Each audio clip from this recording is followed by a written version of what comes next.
तो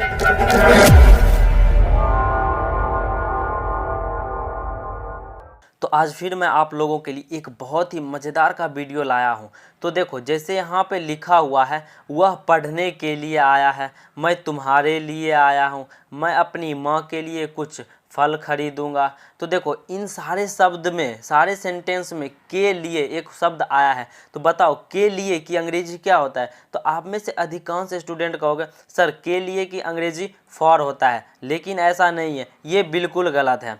तो देखो, जैसे यहाँ पे लिखा है वह पढ़ने के लिए आया है, तो देखो इस सेंटेंस में भी के लिए आया है, लेकिन ये सेंटेंस है प्रेजेंट परफेक्ट टेंस, क्योंकि इस सेंटेंस के अंत में आया है ना, आया है, ई है, ए है, जैसे चुका है, चुकी है, उसी प्रकार का है ये, तो इसीलिए प्रेजेंट परफेक्ट टेंस है। तो चलिए इसका हम लोग ट्रांसलेट करते हैं। तो देखो, तो सबसे पहले सब्जेक्ट लिख देंगे। सब्जेक्ट क्या है? वह का इंग्लिश ही हो जाएगा, और आप लोग को पता है ही के साथ हैज़ का प्रयोग किया जाता है, इसीलिए हैज़ लिख दिए। और इसमें क्या है? वर्ब आया है, आना का इंग्लिश क्या होता है? कम, तो कम लिख दिए, ही हैज़ कम। अब देखो यहाँ पे लिखा हुआ है पढ़ने के लिए, अब के लिए के यहाँ पर फॉर लिख देंगे, और पढ़ना का इंग्लिश रीड होता है, तो रीड देखें। तो अब देखो हम लोग का सेंटेंस बन गया है he has come for read. तो बताओ यह सेंटेंस गलत है या सही है? तो आप में से अधिकांश स्टूडेंट कहोगे सर यह सेंटेंस 100% करेक्ट है, लेकिन ऐसा नहीं है, जबकि ये सेंटेंस 100% इनकरेक्ट है, गलत है। तो अब नेक्स्ट वाला देखो, यहाँ पे लिखा है मैं तुम्हारे लिए आया हूँ, तो ये सेंटेंस भी प्रेजेंट परफेक्ट टेंस है, तो इसको भी हम लोग ट्रांसलेट करेंगे। सबसे पहले सब्जेक्ट, सब्जेक्ट क्या है? मैं का इंग्लिश आई लिख देंगे। आपको पता है आई के साथ हैव का प्रयोग किया जाता है, इसीलिए हैव लिख दिए, और इसमें भी वर्ब क्या है? आना, तो आना का इंग्लिश इसमें भी कम लिख दिए, आई हैव कम। अब देखो यहाँ पे लिखा है तुम्हारे लिए, तो यहाँ पर के लिए की इंग्लिश फॉर लिख देंगे, और तुम्हारे की इंग्लिश, तुम्हारे की इंग्लिश यू हो जाएगा, ऑब्जेक्ट है तो यू हो जाएगा। तो I have come for you. तो अब बताओ ये सेंटेंस सही है या गलत है? तो आप में से अधिकांश स्टूडेंट फिर कहोगे सर ये सेंटेंस सही है। वास्तव में ये सेंटेंस 100% सही है, लेकिन आप में से अब कुछ स्टूडेंट कंफ्यूज हो जाओगे, कहोगे सर ऊपर के सेंटेंस में के लिए फॉर लिखे तो आप बता रहे हो वो गलत है, और नीचे के सेंटेंस में के लिए हम लोग फॉर लिखे हैं तो बता रहे हो ये सेंटेंस सही है। तो ऐसा भेदभाव आप क्यों कर रहे हो? तो अब ध्यान से समझना बालक, ऊपर का सेंटेंस क्यों गलत है और नीचे का सेंटेंस क्यों सही है, अब ध्यान से समझो।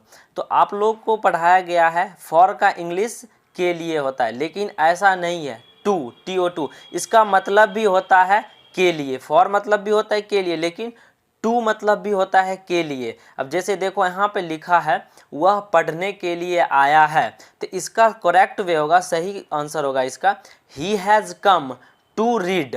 अब जैसे कि नीचे का सेंटेंस में लिखा है मैं तुम्हारे लिए आया हूँ, तो इसका ट्रांसलेट किया गया I have come for you. ये सेंटेंस सही है। अब थोड़ा आप ध्यान से समझ लेना, जैसे कि मैंने आपको बताया हूँ के लिए की अंग्रेजी टू भी होता है, फॉर भी होता है, लेकिन आपको याद रखना होगा यदि वर्ब से पहले के लिए लिखा है, मतलब वर्ब से पहले हमको के लिए के लिखना है, तो वहाँ पे टू लिखना है। और यदि आपको संज्ञा सर्वनाम नाउन या प्रोनाउन के पहले के लिए लिखा है, के लिए लिखना पड़ता है, तो उसके पहले हमको फॉर लिखना पड़ता है। तो देखो जैसे कि ऊपर के सेंटेंस में लिखा हुआ है रीड, ये क्या है? रीड वर्ब है, इसीलिए हम यहाँ पे फॉर नहीं लिख सकते, टू लिखे हैं। और जैसे कि नीचे के सेंटेंस में आप देख पा रहे हो नीचे क्या लिखा है? यू क्या एक प्रोनाउन है, इसीलिए इसके जगह पे के लिए हम लोग फॉर लिखे हैं, ना कि टू लिखे हैं। लेकिन मैं आपको यहाँ एक चीज़ और बता देना चाहता हूँ, यदि आप वर्ब के पहले फॉर का प्रयोग करना ही चाहते हो, जैसे कि ऊपर का सेंटेंस में लिखा है he has come for read,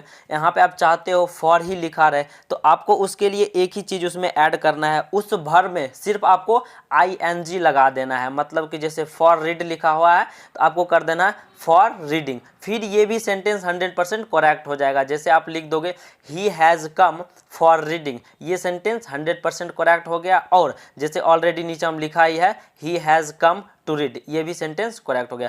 दोनों सेंटेंस अब 100% करेक्ट हो गया है। लेकिन आपको याद रखना है हिंदी में कोई बदलाव नहीं है, हिंदी मतलब वही रहेगा जो वह पढ़ने के लिए आया है। तो अब आपके लिए कुछ यूवर्क दे रहे हैं जो आप ध्यान से समझ के बनाना, बस आपको बस वही याद रखना है। यदि वर्ब से पहले के लिए लिखा रहेगा तो वहाँ पे आपको टू का यूज़ करना है। यदि आप फॉर लगाना चाहोगे बस ING लगा देना। यदि नाउन या प्रोनाउन लिखा रहेगा तो उसमें टू का कोई उपाय ही नहीं है, उसमें बस फॉर ही लगेगा।